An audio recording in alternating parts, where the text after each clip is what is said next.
कल हम पीयूष ग्रंथि के बारे में चर्चा कर रहे थे और कंप्लीट हो चुकी थी।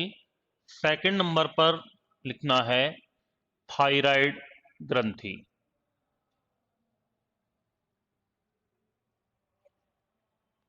थायराइड ग्रंथि, या इसको हिंदी में इसका एक नाम और है, इसको अवटु ग्रंथि भी कहा जाता है।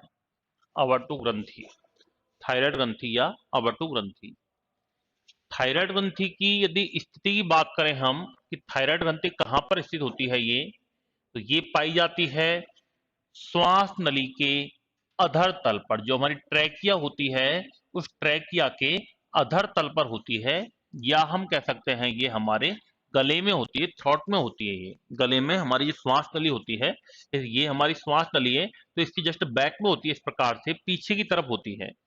इसका जो आकार होता है वो होता है तितली नुमा, या हम कह सकते हैं अंग्रेजी के एच अक्षर नुमा होता है।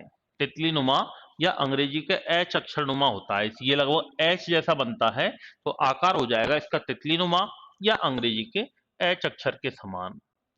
शरीर की सबसे बड़ी अंतःस्रावी ग्रंथि है ये। शरीर की सबसे बड़ी अंतःस्रावी ग्रंथि कौन सी है? सबसे बड़ी, लार्जेस्ट एंडोक्राइन ग्लैंड कौन सी होती है? थायराइड ग्रंथि होती है, लार्जेस्ट एंडोक्राइन ग्लैंड।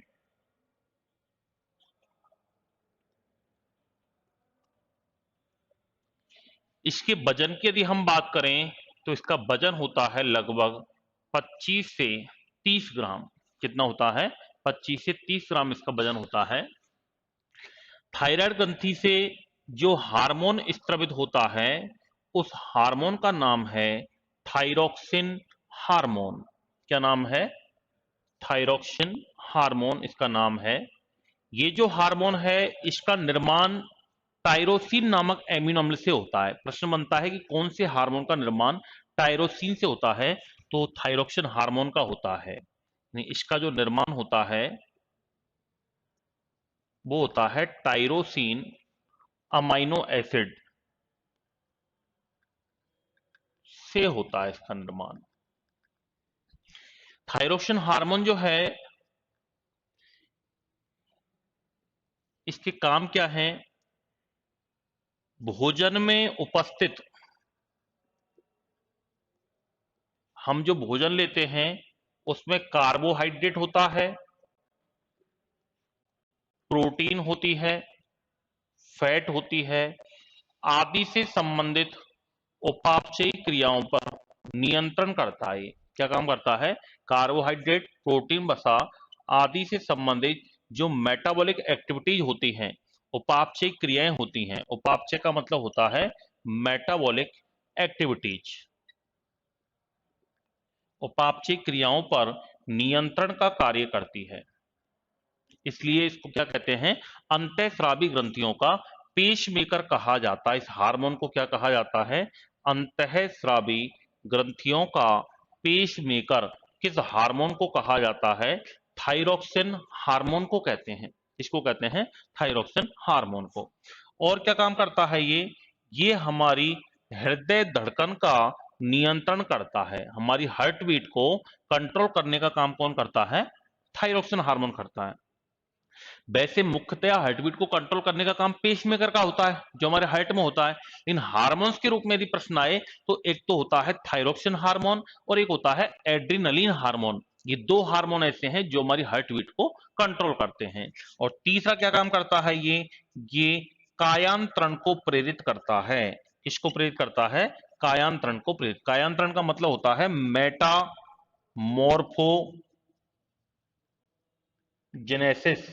कायांतरण का मतलब होता है कोई भी जीव लार्वा अवस्था में यदि है, होता है पहले, जैसे मेढक होता है, मेढक की पहले लार्वा बनता है जिसको टेडपोल कहते हैं, फिर लार्वा अवस्था से फिर वो अडल्ट स्टेज में परिवर्तित हो जाता है, यानी वयस्क अवस्था में उसमें परिवर्तन हो जाता है। तो लार्वा अवस्था से वयस्क अवस्था में परिवर्तन क्या कहलाता है? कायांतरण कहलाता है। और इन तीनों क्रियाओं को, इनको प्रेरित कौन करता है? थायरोक्सिन हार्मोन करता है। थायरोक्सिन हार्मोन की यदि कमी हो जाए तो कमी से कौन से रोग पैदा हो जाते हैं? अगर थायरोक्सिन हार्मोन की कमी हो जाती है तो कमी से होने वाले रोगों में पहला रोग है जिसका नाम है गलगंड या घेंगा। क्या नाम है? गलगंड या घेंगा, जिसको गोइटर कहते हैं। क्या कहते हैं? गोइटर कहा जाता है। और गलगंड या घेंगा में क्या होता है? इसमें गले में पाई जाने वाली थायराइड ग्रंथि में सूजन आ जाती है, थायराइड ग्रंथि में स्वेलिंग आ जाती है, जिससे गला सूज करके बाहर की ओर लटक जाता है। उस रोग को क्या कहते हैं? गलगंड या घेंगा कहते हैं। और ये किसकी कमी से होता है? ये आयोडीन की कमी से होता है। किसकी कमी से होता है? आयोडीन की कमी से होता है। हमें प्रतिदिन लगभग 15 से 20 मिलीग्राम आयोडीन पर डे अपने भोजन में लेनी चाहिए। यानी आयोडीन की पर डे आवश्यकता जो होती है वो कितनी होती है? लगभग 15 से 20 मिलीग्राम पर डे इसकी आवश्यकता होती है। हमारे शरीर में लगभग 50 ग्राम आयोडीन हमेशा पाई जाती है। 50 ग्राम आयोडीन उपस्थित होती है। कितनी होती है? 50 ग्राम आयोडीन उपस्थित होती है। तो पहला रोग कौन सा हो गया? गलगंड या घेंगा, जिसमें गले में सूजन आ जाती है, गला सूज करके बाहर की ओर लटक जाता है। उस रोग को क्या कहते हैं? गलगंड या घेंगा कहते हैं। दूसरा जो कमी से रोग होता है उस रोग को कहते हैं हाशमीटो का रोग या हाशमीटो डिजीज। हाशमीटो एक वैज्ञानिक का नाम है जिसने इसके बारे में बताया था, इसलिए इसको हाशमीटो डिजीज के नाम से जाना जाता है। क्या बताया था हाशमीटो ने? कि जब इस हार्मोन की बहुत ज्यादा कमी हो जाती है तो उपचार के लिए जो दवाइयां ली जाती हैं वो दवाइयां जहर का काम करने लग जाती हैं, जिससे हमारी थायराइड ग्रंथि धीरे धीरे नष्ट होने लग जाती है। इसलिए इस रोग को थायराइड की आत्महत्या के नाम से जाना जाता है। किस नाम जाना जाता है? थायराइड की आत्महत्या। किस रोग को कहा जाता है? हाशमीटो के रोग को। क्योंकि इसमें होता क्या है कि जो दवाइयां हम लेते हैं वो दवाइयां जहर का कार्य करने लग जाती हैं। दवाइयां जहर का कार्य करने लग जाती हैं, इसलिए थायराइड ग्रंथि धीरे धीरे नष्ट हो जाती है और उसी को हम क्या कहते हैं? हाशमीटो का रोग कहते हैं। क्या कहते हैं? हाशमीटो का रोग कहा जाता है। और यदि इस हार्मोन की अधिकता हो जाती है तो अधिकता से जो रोग पैदा होता है उसका नाम है नेत्रण शेंद रोग। क्या नाम है? नेत्रण शेंद, या इसको अंग्रेजी में कहते हैं एक्सेप्थेल्मिक गॉइटर। क्या कहा जाता है? एक्सेप्थेल्मिक गॉइटर कहते हैं। और नेत्रण शेंद में क्या होता है? आंखों में सूजन आ जाती है। आंखों में सूजन आ जाती है, आंखें हमारी नेत्र कोटर से बाहर की ओर दिखाई देने लग जाती हैं, बाहर की ओर बड़ी बड़ी होकर के। ऐसा लगता है जैसे नशेड़ियों की आंखें निकलती है ना, ऐसी बड़ी बड़ी आंखें हो जाती हैं। उसको कहा जाता है नेत्रण शेंद रोग। यानी आंखें जो होती हैं वो नेत्र कोटर से बाहर दिखाई देने लग जाती हैं। उस रोग को कहा जाता है एक्सेप्थेल्मिक गॉइटर। और यह आयोडीन की अधिकता से होता है। इससे होता है आयोडीन की अधिकता से, या हम कह सकते हैं थायरोक्सिन हार्मोन की अधिकता से होता है। तो ये हमारी स्थिति है, ये हार्मोन का नाम है, ये तीन इसके कार्य हैं। अधिकता से होने वाले दो रोग हैं और कमी से होने वाला रोग आपको याद रखना है, नेत्रण शेंद रोग। एक रोग और होता है अधिकता से जिसका नाम है प्लूमर डिजीज। प्लूमर का रोग, ये प्लूमर जो है हास्मिटो है, ये वैज्ञानिक का नाम है भैया, ठीक है। इन्होंने इसके बारे में बताया था इसलिए इनको इन्हीं नाम पे जाना जाता है। और प्लूमर के रोग में क्या होता है? ग्रंथि में छोटी छोटी गांठें बन जाती हैं। गांठें बन जाती हैं ग्रंथि में, जिससे उपापचयी क्रियाएं प्रभावित होती हैं। व्यक्ति कई बार इसमें थायराइड में बहुत मोटा हो जाता है या व्यक्ति बहुत ज्यादा कमजोर हो जाता है। तो अधिकता से दो रोग याद रखने हैं और कमी से भी दो रोग याद रखने हैं। नोट कीजिए।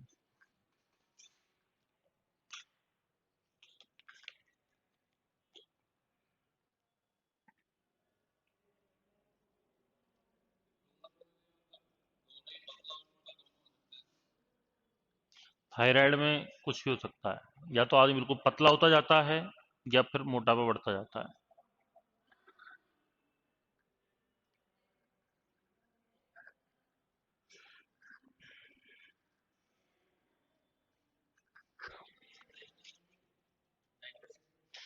डायग्नोसिस तो है, लेकिन देखो थायराइड जब बॉटम लाइन होता है ना, जब मतलब स्टार्टिंग होती है, तब तो डायग्नोसिस हो जाता है कंप्लीटली।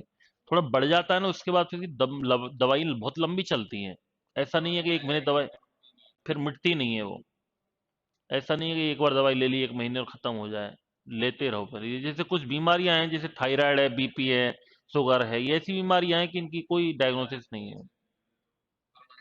परमानेंट दवाइयां हैं इनकी, तो बस जब तक व्यक्ति जिए ना तब तक लेता रहे।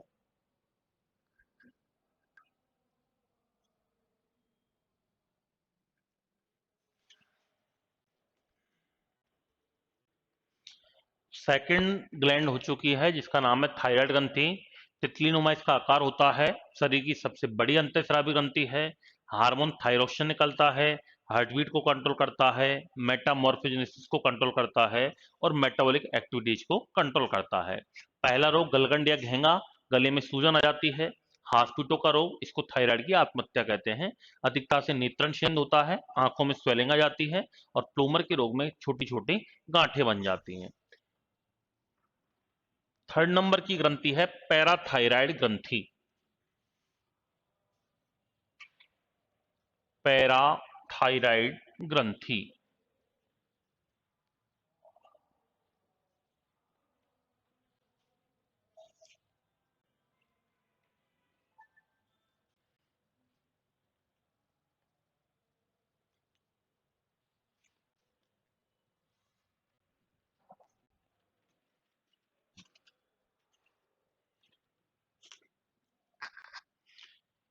थर्ड नंबर पे लिखना पैराथायराइड ग्रंथि, पीटीएच। पैराथायराइड ग्रंथि जो होती है, इसकी स्थिति की बात करें कहां पर स्थित होती है ये, तो थायराइड के पीछे होती है। थायराइड के पीछे स्थित होती है ये। जैसे ये तो हमारी श्वास नली है, ये हमारी थायराइड है। तो इस थायराइड के पीछे इस प्रकार से चार मक्के के दाने नुमा रूप में पाई जाती है ये। चार होती है संख्या में, दो जोड़े के रूप में पाई जाती है ये, यानी दो जोड़े होते हैं ये। और आकार की यदि हम बात करें तो आकार होता है इनका मक्के के दाने नुमा। कैसा होता है? मक्के के दाने नुमा इनका आकार होता है। पैराथायराइड ग्रंथि जो होती है, इससे हार्मोन की यदि हम बात करें तो इससे हार्मोन निकलता है, पैराथार्मोन हार्मोन। कौन सा हार्मोन निकलता है? पैराथार्मोन हार्मोन निकलता है। पैराथार्मोन हार्मोन की यदि कमी हो जाए तो कमी को कहा जाता है हाइपोपैराथायरिडिज्म। और अधिकता को कहा जाता है हाइपर पैराथायरिडिज्म। जब हाइपोपैराथायरिज्म हो जाता है तो इसमें एक रोग पैदा हो जाता है जिसका नाम है टिटेनी। क्या नाम है? टिटेनी। और टिटेनी रोग में क्या होता है? मांसपेशियों में अकड़न आ जाती है। हमारी मांसपेशियां अकड़ जाती हैं। इसमें तंत्रिकाएं संवेदनहीन हो जाती हैं।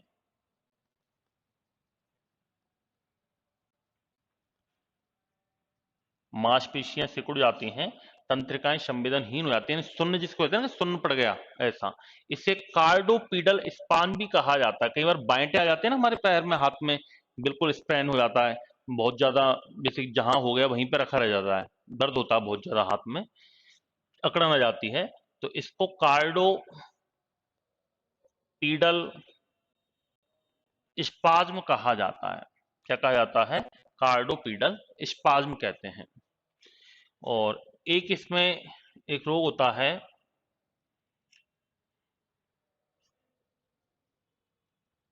हाइपोकैल्सीमिया। हाइपोकैल्सीमिया में क्या होता है? इसमें कैल्शियम की कमी हो जाती है जिससे हड्डियां कमजोर पड़ जाती हैं। इसको हटा दो।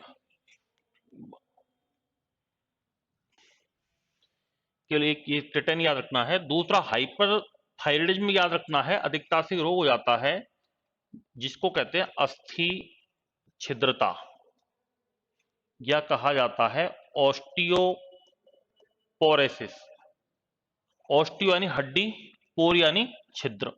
इस रोग में होता क्या है, इसमें जब हाइपर पैराथायराइडिज्म का मतलब होता है जब थायरॉक्स पैराथायरॉन हार्मोन की मात्रा शरीर में जब बहुत ज्यादा बढ़ जाती है, तो हमारी जो हड्डियां होती हैं उन हड्डियों से कैल्शियम, कैल्शियम का प्रतीक होता है Ca, तथा फास्फोरस का प्रतीक होता है P। इसमें कैल्शियम तथा फास्फोरस का उत्सर्जन बढ़ जाता है। जब हड्डियों में से कोई भी हड्डी है, ये हमारी बोन है, इस बोन में से जब कैल्शियम फास्फोरस का उत्सर्जन का मतलब बाहर निकलना, जब कैल्शियम फास्फोरस बाहर निकलेगा तो ये रक्त में मिल जाता है कैल्शियम फास्फोरस। लेकिन हड्डी की मजबूती के लिए क्या चाहिए, कैल्शियम फास्फोरस चाहिए। अब इसमें से तो निकल निकल के बाहर भाग रहा है, तो हड्डियों में क्या बन जाते हैं, छोटे छोटे छिद्र बन जाते हैं, जिसके कारण हड्डियां कमजोर पड़ जाती हैं, हड्डियां भंगुर हो जाती हैं, टूट जाती हैं। उसी रोग को क्या कहते हैं, अस्थि छिद्रता कहते हैं। यानी कैल्शियम तथा फास्फोरस का उत्सर्जन बढ़ जाता है, जिसके कारण हड्डियों में छोटे छोटे छिद्र बन जाते हैं। हड्डियों में छोटे छोटे छिद्र बन जाते हैं। उस रोग को क्या कहा जाता है, अस्थि छिद्रता कहते हैं। हड्डियां भंगुर हो जाती हैं, कमजोर हो जाती हैं, वीक पड़ जाती हैं, टूटने लग जाती हैं, हड्डियां इसमें कमजोर पड़ जाती हैं। उस रोग को क्या कहा जाता है, अस्थि छिद्रता या ऑस्टियोपोरोसिस कहा जाता है। नोट करो।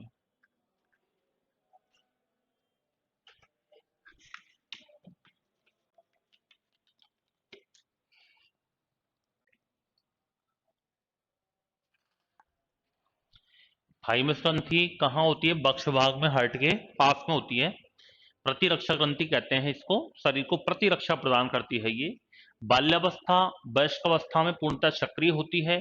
जैसे जैसे हम वृद्धावस्था की ओर जाते हैं, धीरे धीरे हमारे शरीर से विलुप्त होती जाती है। हार्मोन निकलते हैं, thymosin, thymosin first, thymosin second. तीनों ही हार्मोन शरीर की प्रतिरक्षा तंत्र को ये स्ट्रांग बनाते हैं। अधिकता से कौन सा हो जाता है, मियास्थेनिया ग्रेविस, जिसमें अंग पक्षाघात हो जाता है, लकवा हो जाता है।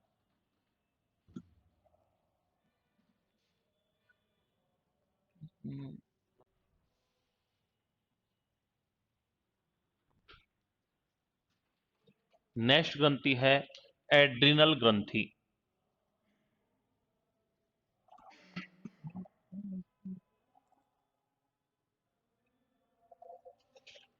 एड्रिनल जो ग्रंथि है, इधर देखो ये कहाँ होती है। सबसे पहले स्थिति की बात करें तो ये होती है, हमारी जो वृक्क होता है ना, किडनी, इस किडनी के ऊपरी सिरे पर होती है ये, किडनी के ऊपरी सिरे पर। जैसे ये हमारी किडनी है, ये वृक्क है, तो इस प्रकार से इसके ऊपर ये टोपीनुमा संरचना के रूप में पाई जाती हैं। यानी इसकी संरचना होती है, वो होती है टोपीनुमा। कैसी होती है, टोपीनुमा। वजन की बात करें तो वजन होता है 8 से 9 ग्राम। कितना होता है, 8 से 9 ग्राम इसका वजन होता है। इस ग्रंथि के, ये ग्रंथि वृक्क के ऊपर स्थित होती है, इसलिए इसको अधिवृक्क ग्रंथि भी कहा जाता है। सुप्रा रीनल ग्लैंड कहा जाता है इसको, सुप्रा रीनल ग्लैंड कहा जाता है, सुपर रीनल ग्लैंड कहते हैं। अधिवृक्क ग्रंथि कहा जाता है इसको। इसके दो भाग होते हैं इस ग्रंथि के। कौन कौन से, एक तो भाग तो होता है कॉर्टेक्स। कॉर्टेक्स को हिंदी में कहते हैं बलकुट। कॉर्टेक्स कौन सा भाग होता है, पेरिफेरल पार्ट, जिसको हम परिधीय भाग कहते हैं। क्या कहते हैं, परिधीय। परिधि का मतलब होता है ऊपर वाला, ये परिधि वाला। और जो मध्य वाला भाग होता है, इसको कहते हैं, दूसरा भाग है मेडुला। मध्य वाले भाग को क्या कहते हैं, मेडुला, या कहा जाता है मध्यांश। यानी ये मध्य वाला पार्ट हो गया, जो मध्य भाग है उसको मेडुला कहते हैं, और परिधीय भाग को है उसको क्या कहते हैं, कॉर्टेक्स या बलकुट। अब सबसे पहला भाग जो है उसका नाम है कॉर्टेक्स, या हम कह सकते हैं बलकुट। और कॉर्टेक्स या बलकुट से 3 हार्मोनों का स्त्राव होता है। कितने हार्मोन निकलते हैं इससे, 3 हार्मोन। कौन कौन से, पहला हार्मोन इससे निकलता है जिसका नाम है ग्लूकोकॉर्टिकोइड्स। क्या नाम है, ग्लूकोकॉर्टिकोइड्स। ये क्या काम करता है, हम जो भी कुछ भोजन के रूप में खाने में काम में लेते हैं, लास्ट में जाके हमें सबसे मिलता है ग्लूकोज। अब जैसे प्रोटीन अपन लेते हैं तो प्रोटीन से मिलता है एमिनो अम्ल, और एमिनो अम्लों से जो ग्लूकोज बनने की क्रिया है उसको कौन नियंत्रित करता है?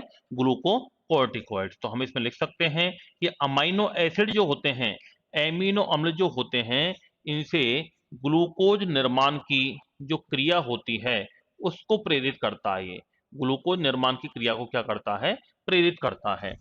दूसरा एक हार्मोन होता है जिसका नाम है मिनरेलोकॉर्टिकॉइड्स। दूसरा हार्मोन कौन सा है? मिनरेलोकॉर्टिकॉइड। मिनरल का मतलब होता है खनिज लवण। तो ये क्या काम करता है? ये शरीर में खनिज लवणों की मात्रा का निर्धारण करता है। शरीर में खनिज लवणों की मात्रा का क्या करता है? ये निर्धारण करता है। इसलिए इसको सॉल्ट रिटेनिंग हार्मोन कहते हैं। सॉल्ट रिटेनिंग हार्मोन या लवण प्रतिधारक हार्मोन कहा जाता है। लवण प्रतिधारक हार्मोन, सॉल्ट रिटेनिंग हार्मोन कहा जाता है इसको। अगर इस हार्मोन की कमी हो जाती है तो कमी से एक रोग हो जाता है जिसका नाम है एडिसन का रोग। एडिसन एक वैज्ञानिक का नाम है जिसने इसके बारे में बताया था, जिसको क्या कहा जाता है? एडिसन डिजीज कहा जाता है। और एडिसन डिजीज में होता क्या है कि शरीर से इसमें जल और सोडियम, सोडियम का प्रतीक होता है Na, जल तथा सोडियम लवणों का उत्सर्जन बढ़ जाता है। जल और सोडियम लवणों का उत्सर्जन इससे बढ़ जाता है, जिससे शरीर में जल की कमी हो जाती है। हमारी बॉडी में वाटर की कमी हो जाती है, यानी जो क्लोराइड आयन है, सोडियम आयन है, बहुत ज्यादा मात्रा में निकलते हैं, पसीना बहुत ज्यादा मात्रा में आता है, जिसके कारण त्वचा पर छोटे छोटे चकत्ते बन जाते हैं, शरीर में डिहाइड्रेशन हो जाता है। उस रोग को क्या कहा जाता है? एडिसन का रोग कहा जाता है। और तीसरा जो इससे जो तीसरा हार्मोन निकलता है उसका नाम है लिंग हार्मोन। क्या नाम है? लिंग हार्मोन, जो हमारे लैंगिक व्यवहार का नियंत्रण करता है, सेक्सुअल बिहेवियर को कंट्रोल करता है। मैंने कल या परसों आपको बताया था, पीयूष ग्रंथि से हार्मोन बताया था मैंने आपको, एड्रेनोकोर्टिकोट्रोपिक हार्मोन। फिर उसमें लिखवाया था मैंने कि एड्रेनल ग्रंथि के कॉर्टेक्स भाग से जो हार्मोन निकलते हैं उनको प्रेरित करता है। वो हार्मोन ये है, ग्लूकोकॉर्टिकॉइड्स, मिनरलोकॉर्टिकॉइड्स और सेक्स हार्मोन। इन तीनों को प्रेरित करने का काम कौन करता है? एड्रेनोकोर्टिकोट्रोपिक हार्मोन, जो कि पीयूष ग्रंथि से निकलता है। और इसका जो दूसरा पार्ट है जिसका नाम है मेडुला, और मेडुला से जो हार्मोन निकलते हैं वो निकलते हैं, एक तो एड्रीनलिन हार्मोन और एक निकलता है नॉर एड्रीनलिन हार्मोन। इससे भी निकलते हैं, दोनों हार्मोन निकलते हैं। और मेडुला से निकलने वाले हार्मोन पर याद रखना, इन पर पीयूष ग्रंथि का कोई भी नियंत्रण नहीं होता है। मेडुला से निकलने वाले हार्मोन पर पीयूष ग्रंथि का नियंत्रण नहीं होता है, केवल कॉर्टेक्स जो हार्मोन निकलते हैं उन्हीं पर पीयूष ग्रंथि का नियंत्रण होता है। ये जो एड्रीनलिन जो हार्मोन है इसको संकटकालीन हार्मोन भी कहा जाता है। क्या कहा जाता है इसको? संकटकालीन हार्मोन, या इसको जीवन रक्षक हार्मोन कहते हैं। क्या कहते हैं इसको? जीवन रक्षक हार्मोन कहते हैं। इसको करो या मरो का हार्मोन भी कहते हैं, क्योंकि ये जब हार्मोन हमारी बॉडी में निकलता है तो ये हमें गुस्सा दिलाता है। जैसे आप रात को कहीं अचानक रात को अकेले जा रहे हो, आपको कोई संरचना अचानक से दिख जाए तो सबसे पहले हमें उसे देख के क्या लगेगा? डर लगेगा। क्या लगेगा? डर। डर को अंग्रेजी में कहते हैं फियर। दूसरी स्थिति में जैसे ही डर लगेगा ये ग्रंथि हमारी सक्रिय हो जाएगी, हार्मोन्स का स्त्राव कर देगी, हार्मोन्स ब्लड में घुल जाएगा। सेकंड स्थिति आती है उससे लड़ना। जैसे कोई रास्ते में को दिख जाए तो एक बार तो अपन डर जाते हैं, लेकिन डर के बाद एक बार हमें साहस भी आता है कि यार कोई बात नहीं, देख लेंगे, होगा जो देखा जाएगा। यानी दूसरी स्थिति में फाइट करने का मन करता है कोई भी परिस्थिति से।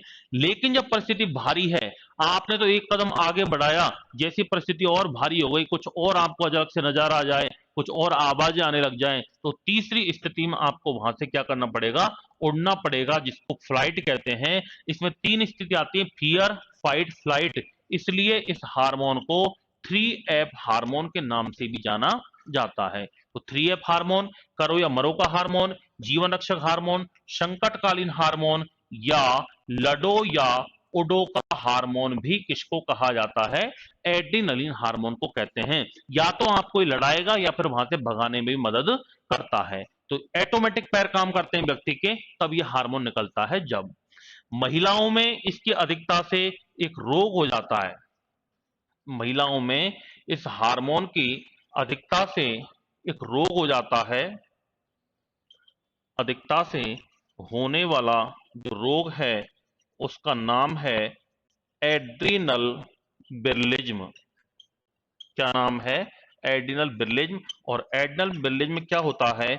महिलाओं के चेहरे पर बाल आने लगते हैं, आवाज भारी हो जाती है तथा इसमें बांझपन भी आ सकता है। तो इस प्रकार के लक्षणों वाली महिला को कहते हैं एड्रिनल विरलिज्म। क्या कहा जाता है? एड्रिनल विरलिज्म कहा जाता है। तो ये थी आपकी एड्रिनल ग्रंथि।